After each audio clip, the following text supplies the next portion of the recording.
La tontine, mise à part la clause d'accroissement, reste une façon différente d'investir mais aussi économiser sur le long terme. Mais pour que cette épargne soit sans risque, il lui faut nécessairement un cadre juridique. Les tontines sont assimilées à des associations. Elles sont ici régies par la loi de 90 qui organise les libertés d'association au Cameroun. Elles entrent sous l'égide, sur le coup des associations. Donc ce sont des associations.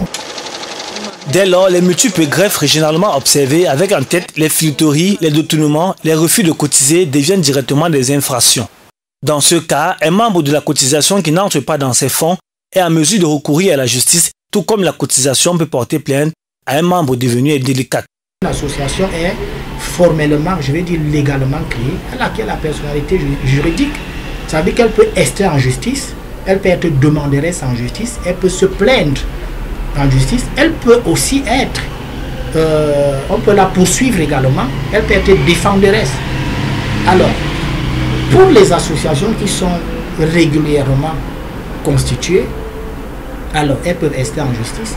Le président de cette association-là, de cette tontine-là, peut saisir le procureur de la République, les instances administratives ou judiciaires. Même si l'association ou tontine n'est déclarée, donc ne jouit pas d'une légalité devant la loi, une personne peut saisir le procureur de la République pour porter plainte contre l'individu. 3, 4 ou plusieurs personnes se retrouvent et décident de se mettre ensemble pour exercer, entre guillemets, cette activité. Et se mettre ici et créer une tontine, donc qui n'est pas, au sens de la loi, déclarée conformément aux dispositions légales.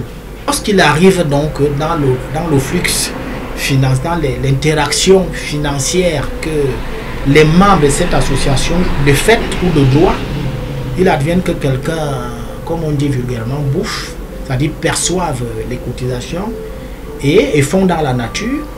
Le citoyen est ainsi lésé, la personne qui subit le préjudice a son droit d'option, c'est-à-dire saisir les juridictions compétentes, notamment monsieur le procureur de la République, qui dispose de l'opportunité des poursuites, et la personne pourra être poursuivie pour abus de confiance, conformément aux dispositions de l'article 318 du Code pénal.